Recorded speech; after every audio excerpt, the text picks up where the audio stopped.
কেৱল নেতাত আপুনিতো জুবিন গাৰ্গ চিনি পায় নাই? Get out. Get out.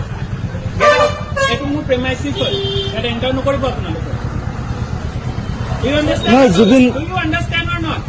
This is my premises. You're not going to enter this. ন জুবিন গাৰ্গ ঢুকোৱাৰ কাৰণে আপোনাক বন্ধুক মৰি গ'ল, তেখেতে যি কাৰণে মৰি গ'ল, that is not my thing to do. Why will I close my shop? And who the hell are you to tell me? Who gave you the right?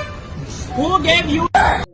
High friends, আমি ইমান ইংলিছ বুজি নাপাওঁ, ইংলিছ ক'ব নোৱাৰোঁ, কিন্তু আমি এইটো বুজি পালোঁ যে আমাৰ জুবিন দাক বেয়াকৈ কৈছে। আমাৰ জুবিন দা মৃত্যুৰ দিনা সি দোকান অ'পেন কৰিছে আৰু বাধা দিয়াত সি বহুত বেয়াকৈ কথা কৈছে। সি যদি জুবিন দাক চিনি নাপায়, সি আমাৰ অসমৰ মানুহ হ'ব নোৱাৰে।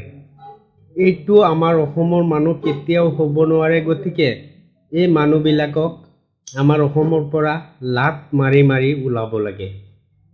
আমাৰ জুবিন দা আমাৰ অসমৰ এটা সম্পদ, এটা সোণৰ খনি আছিলে, আৰু সেই জুবিন দাক হেৰাবলগীয়া হৈছে।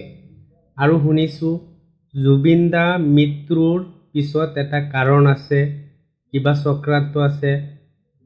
যদি সঁচাকৈ চক্ৰান্তটো ওলাই যায়, তেনেহ'লে যেইকেইজন মানুহে চক্ৰান্ত কৰিছে সেইকেইজন মানুহক পুলিচৰ হাতত উঠাই দিব নালাগে। আমাৰ ৰাইজে মিলি শগুনৰ নিচিনা ছিঙি ছিঙি খাব লাগে।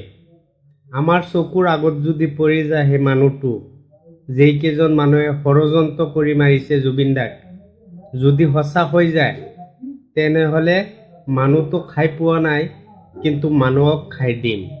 আমাৰ জুবিন দা যে কিমান ডাঙৰ এটা সম্পদ আছিল অসমৰ, সেই কুকুৰকেইটা বুজি নাপায়।